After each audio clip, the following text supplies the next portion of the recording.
जय हिंद, नमस्कार फ्रेंड्स। ज्योति क्लासेस में आप सभी का एक बार फिर से स्वागत है। हेलो दोस्तों, कैसे हैं आप सभी? आई होप आप सभी बहुत ही अच्छे होंगे, स्वस्थ होंगे, स्टडी अपनी कंटिन्यू कर रहे होंगे। चलते हैं हमारी क्लास की तरफ। तो जैसा कि आप सभी जानते हैं, हम कर रहे हैं होम साइंस, जिसमें हम होम मैनेजमेंट और food and nutrition science cover कर रहे हैं। तो आज सुबह हमारी जो है मॉर्निंग में होम मैनेजमेंट की क्लास हुई थी, जिसमें हमने चैप्टर 2 कंप्लीट कर लिया है।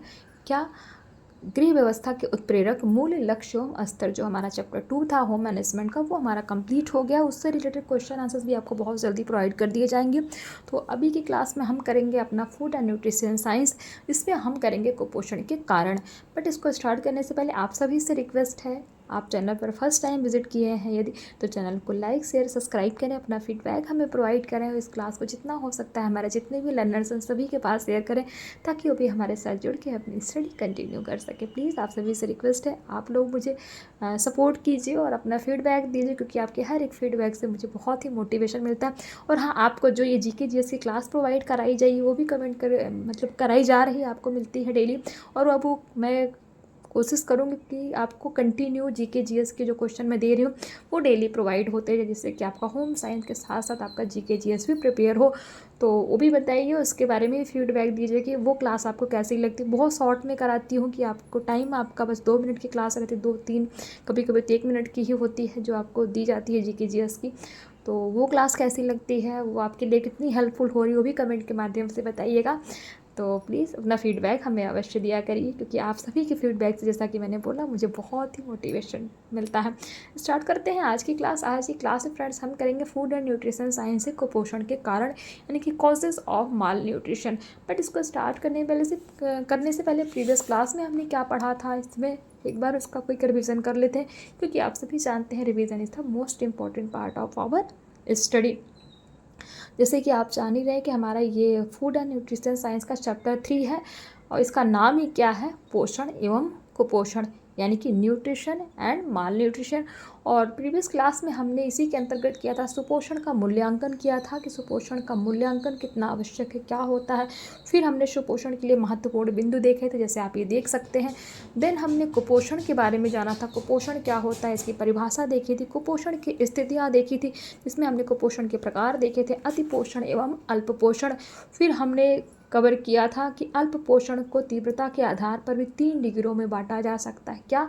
पहला, कम या न्यून अल्पपोषण, दूसरा साधारण अल्पपोषण, और तीसरा गंभीर अल्पपोषण। तो इन सभी को हमने ये देखिए सारणी के माध्यम से भी आपको समझाया था, सुपोषण और कुपोषण के बारे में। आई होप आपने इस क्लास को देखी होगी, नहीं देखा है तो प्लेलिस्ट में जाइए, फूड एंड न्यूट्रिशन साइंस के नाम से आपको प्लेलिस्ट प्रोवाइड कराई गई है, आप वहाँ से जा कर के इस क्लास को देख सकते हैं और इससे रिलेटेड अपने सारे ही डाउट्स क्लियर कर सकते हैं। तो ये तो हमारी प्रीवियस क्लास थी। आई होप आपका एक बार क्विक रिवीजन हो गया होगा। ये सब तो हमने देख लिया कि सुपोषण क्या होता है, कुपोषण क्या होता है, कुपोषण के प्रकार हमने देख लिए, मतलब सब कुछ हमने देख लिया। अब देखते हैं आखिर कुपोषण होता क्यों है, इसके कारण क्या, यानी कि कॉजेज ऑफ माल न्यूट्रिशन हम ये पढ़ेंगे। तो भारत में कुपोषण के मुख्य कारण निम्नलिखित है। सबसे पहला कारण क्या है, गरीबी, यानी कि पोवर्टी। पोवर्टी जो है सबसे मेन कारण है कुपोषण का। कैसे? भारत एक विशाल परंतु क्या है, निर्धन देश है। यहाँ की अधिकांश जनता गरीब है, जिन्हें 2 वक्त भरपेट रोटी तक नसीब नहीं होती, अतः उनके आहार में पर्याप्त मात्रा में कैलोरी तक उपलब्ध नहीं होती है। विशेषकर निम्न आर्थिक वर्ग के लोग, मजदूर एवं निर्धन किसान तथा उनके बच्चे कुपोषण के अधिक शिकार होते हैं।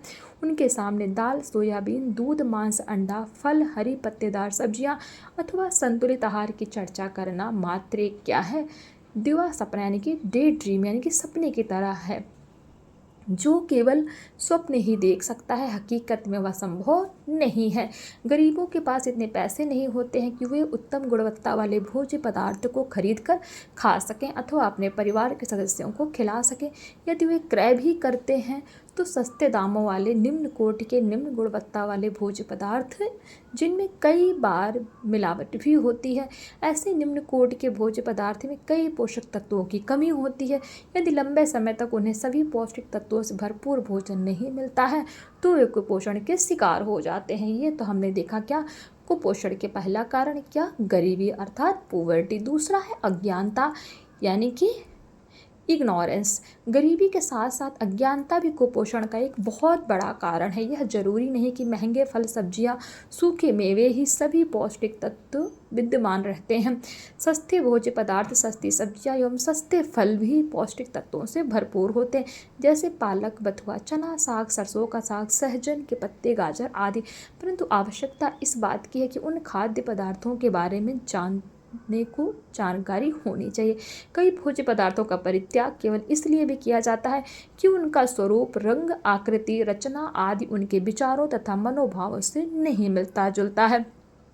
जैसे चुकंदर का लाल रंग रक्त जैसा, सोयाबीन का स्वाद मांस जैसा, कटहल का स्वाद हानिकारक है तथा गर्भपात हो सकता है, 6 माह के शिशु को ऊपरी आहार देने से पेट निकल जाता है आदि। यदि गरीबी के साथ अज्ञानता भी मिल जाती है तो स्थिति क्या होती है, गंभीर हो जाती है तथा कुपोषण के भयावह परिणाम देखने को मिलते हैं। अज्ञानता के कारण गरीब माताएं अपने शिशु को भरपेट भोजन नहीं खिला पाती हैं, जो कि उनके शिशु के उत्तम स्वास्थ्य के लिए बेहद जरूरी होते हैं। वे दूध में अधिक पानी डालकर, कम चीनी डालकर दूध को पतला करके पिलाती हैं। दूध तैयार करने का तरीका भी बेहद क्या होता है, बेहद त्रुटिपूर्ण होता है, यानी कि गलत होता है। परिणामतः बालक का पेट नहीं भरता है तथा उसे दस्त, पेचिश, वमन यानी उल्टी आदि होने लगते हैं। अतः बालक पोषण न्यूनता जनित रोगों यानी कि न्यूट्रिशनल डेफिशिएंसी डिजीजेस का शिकार हो जाता है। अज्ञानतावश माताएं बालकों को हरे पत्तेदार सब्जियां भी नहीं खिलाती हैं, जिसका नतीजा यह होता है कि बालक रतौंधी या पूर्ण अंधापन का शिकार होकर पूरा जीवन अभिशप्त होकर जीने को मजबूर हो जाते हैं। तो अज्ञानता भी क्या है, कुपोषण का दूसरा कारण है। तीसरा है जनसंख्या में वृद्धि, यानी कि इंक्रीज इन पॉपुलेशन।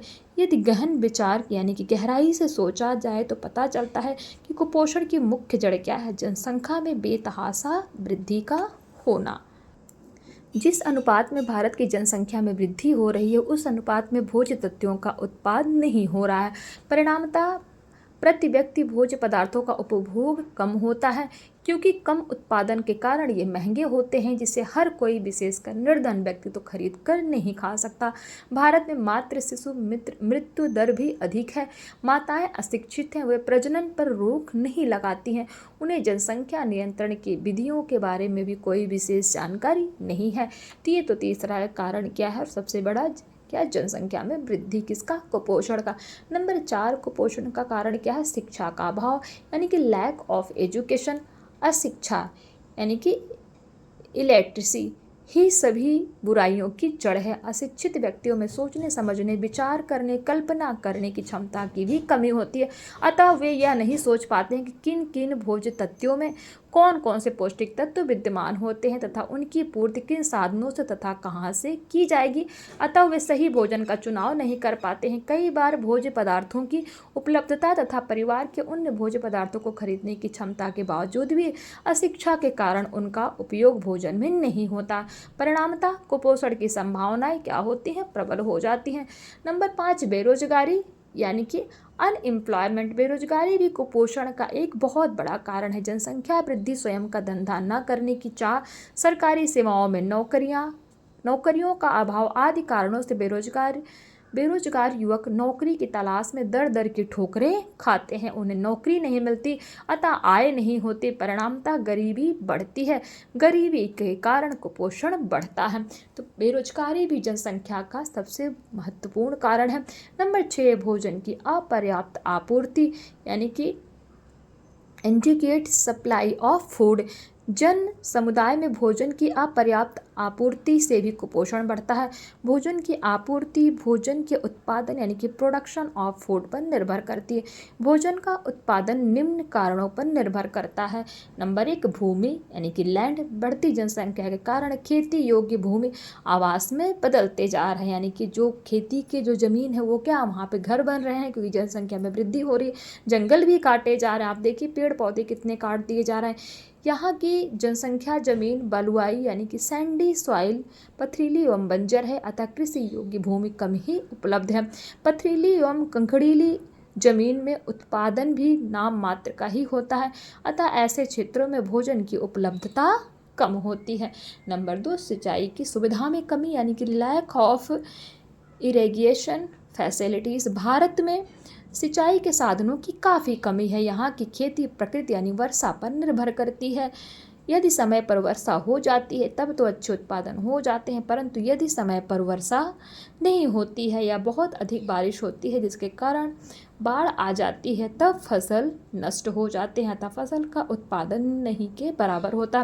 परिणामतः जनसाधारण को पर्याप्त मात्रा में भोजन उपलब्ध नहीं हो पाता। रेगिस्तानी इलाकों में अनाजों का उत्पादन वर्षा न होने के कारण ही होता है। नंबर 3, उत्तम खाद एवं बीज में कमी यानी कि lack of good quality fertilizer and seed. अच्छी पैदावार के लिए पर्याप्त मात्रा में उत्तम गुणवत्ता वाले खाद एवं बीज आवश्यक हैं, परंतु इन्हें प्राप्त करने के लिए अर्थ यानी धन की आवश्यकता होती है। भारत के अधिकतर किसान गरीब तथा अशिक्षित हैं, इस कारण उन्हें इस बात की पूरी जानकारी भी नहीं होती है कि अच्छे बीज और खाद कौन से हैं तथा वे कहाँ से प्राप्त होंगे। परिणामतः क्या होता है, उपज कम होती है। चौथा जो कारण है, उचित एवं पर्याप्त तकनीकी में कमी यानी कि lack of proper and sufficient technology. आज के वैज्ञानिक युग में भी जहां जापान, अमेरिका, कनाडा तथा अन्य विकसित राष्ट्रों के किसान आधुनिक यंत्रों का प्रयोग कर वैज्ञानिक विधि से खेती करके अधिक अन्न उपजाते हैं, वहीं भारत के रूढ़िवादी किसान परंपरागत तरीके से पिछड़ी विधि से ही खेती करते हैं। वे आज भी खेत जोतने के लिए हल बैलों का प्रयोग करते हैं। बैल भी कमज़ोर एवं निःशक्त होते हैं, हल भी उत्तम गुणवत्ता वाले नहीं होते। ऐसी परिस्थिति में खेत की जुताई ठीक प्रकार से नहीं हो पाती है, जिसके फलस्वरूप क्या होता है, उपज कम होती है। नंबर 5 है मानव संसाधन यानी कि ह्यूमन रिसोर्सेज। तो अनाज के उत्पादन के लिए मानव संसाधनों की भी आवश्यकता होती है। कृषि के लिए किसानों का स्वास्थ्य का उत्तम होना जरूरी है, परंतु दुर्भाग्य की बात है अधिकांश भारतीय किसान क्या है, गरीब, अस्वस्थ, कमजोर एवं निःशक्त होते हैं। कमजोर, अस्वस्थ एवं निर्बल लोगों से अधिक शारीरिक श्रम की अपेक्षा नहीं की जा सकती। वे बीमारी के कारण खेती का कार्य मन लगाकर नहीं कर पाते हैं, उन्हें भरपेट रोटी खाने को भी नहीं मिलता। ऐसी हालत में वे पूरी लगन तथा मेहनत से खेती का कार्य नहीं करते, परिणामतः अनाज उत्पादन कम होता है। नंबर 7 क्या है, जनसंख्या कुपोषण के कारण में। तो नंबर 7 है भारत की असुविधा यानी कि लैक ऑफ स्टोरेज फैसिलिटी। भोज्य पदार्थों की पर्याप्त आपूर्ति के लिए न केवल अनाज का उत्पादन ही आवश्यक है, अपितु इसका भंडारण भी उतना ही महत्वपूर्ण एवं आवश्यक है। उचित भंडारण के अभाव में भोज्य पदार्थों को कीड़े मकोड़े, चूहे, जानवर, पक्षी एवं सूक्ष्म जीव नष्ट करने लगते हैं। चूहे जितने अनाज को खाते नहीं है उससे कहीं ज़्यादा बर्बाद कर देते हैं, आप सभी जानते हैं। परिणामतः भोज्य पदार्थ कुछ ही दिनों में क्या होते हैं, सड़ गल कर व्यर्थ हो जाते हैं तथा उनकी गुणवत्ता एवं पौष्टिकता कम हो जाती है। भूख के कारण प्रतिवर्ष भारत में न केवल लाखों लोग कुपोषित ही होते हैं, बल्कि हजारों लोगों की जान भी चली जाती है। आए दिन पत्र पत्रिकाओं, अखबारों में पढ़ने को मिलता है कि उड़ीसा, बिहार, झारखंड, राजस्थान आदि राज्यों में सैकड़ों लोग भूख से मर गए यानी कि भूख के कारण मर गए। 8वां जो कारण है कुपोषण का कि भोज्य पदार्थों के परिवहन में कमी यानी कि lack of transportation of foods. कैसे, सभी भोज्य पदार्थ सभी जगहों पर नहीं उगाए जा सकते, क्योंकि भोजन उगाने हेतु मिट्टी, जल एवं जलवायु की आवश्यकता होती है, जो कि सभी स्थानों में एक समान नहीं होती। जैसे कश्मीर में सेब उगता है, बिहार में लीची होती है, लखनऊ का आम प्रसिद्ध है, दक्षिण भारत में चावल की खेती होती है, तो उत्तर प्रदेश, हरियाणा एवं पंजाब में गेहूं की खेती। इन भोज्य पदार्थों को देश के कोने कोने तक उपलब्ध कराने हेतु इनका परिवहन करना अति आवश्यक होता है। परिवहन के साधन की कमी के कारण जब भोज्य पदार्थ एक जगह से दूसरे स्थान समय पर नहीं पहुंचाए जाते तो प्रतिव्यय उपलब्धता कम हो जाती है तथा व्यक्ति कुपोषण जनित रोगों का शिकार हो जाता है। तो भोज्य पदार्थों के परिवहन में कमी भी क्या है, कुपोषण का बहुत बड़ा कारण है।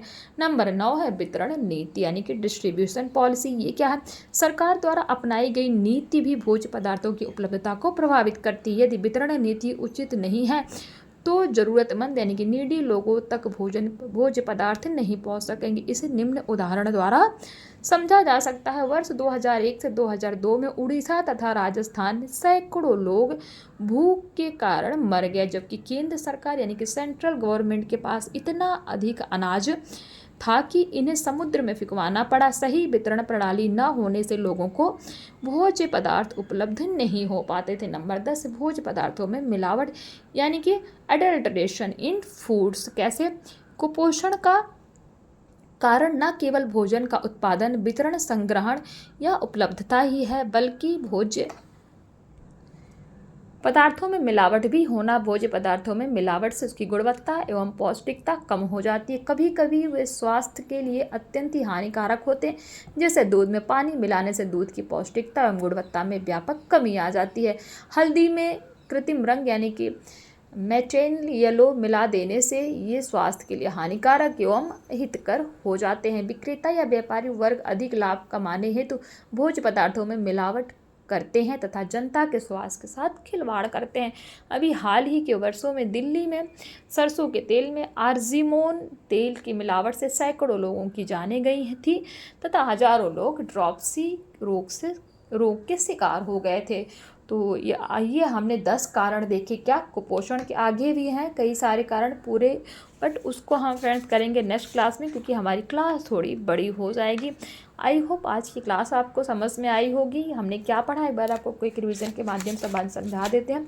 तो हमने देखा फ्रेंड्स आज कुपोषण के कारण, जिसमें हमने पहला क्या देखा, गरीबी अर्थात पोवर्टी। दूसरा कारण अज्ञानता अर्थात इग्नोरेंस। तीसरा हमने जो कारण देखा जनसंख्या में वृद्धि यानी कि इंक्रीजिंग इन पॉपुलेशन। चौथा जो कारण हमने देखा शिक्षा का अभाव यानी कि लैक ऑफ एजुकेशन। पांचवा बेरोजगारी यानी कि अनएम्प्लॉयमेंट। 6 हमने जो रीज़न देखा भोजन की अपर्याप्त आपूर्ति यानी कि इनएडिक्वेट सप्लाई ऑफ फूड्स, और उसमें हमने देखा भोजन की अपर्याप्त आपूर्ति में पहला जो कारण है भूमि, दूसरा सिंचाई की सुविधा में कमी, तीसरा उत्तम खाद्य एवं बीज में कमी, चौथा उचित एवं पर्याप्त तकनीकी में कमी, पांचवा मानव संसाधन, और सातवां जो कारण देखा हमने कुपोषण का भंडारण की असुविधा। नंबर 8 देखा भोज्य पदार्थों के परिवहन में कमी।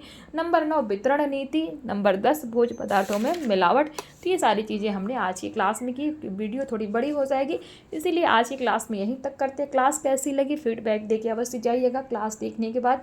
और आप सभी से रिक्वेस्ट है कि जो भी आपको जैसा भी मतलब फील होता है, जैसे भी क्लास थोड़ी सी भी अगर इम्पोर्टेंट लगती है, अपना फीडबैक दिया करिए और इस क्लास को ज़्यादा से ज़्यादा शेयर कीजिए आपके जितने भी हमारे लर्नर्स हैं, ताकि वो भी हमारे साथ जुड़ के अपने स्टडी को डिटेल में पढ़ सके। मिलते हैं हमारी नेक्स्ट क्लास में, तब तक के लिए जय हिंद, नमस्कार। हंसते रहिए, मुस्कुराते रहिए, एक दूसरे की हेल्प करते रहिए। धन्यवाद।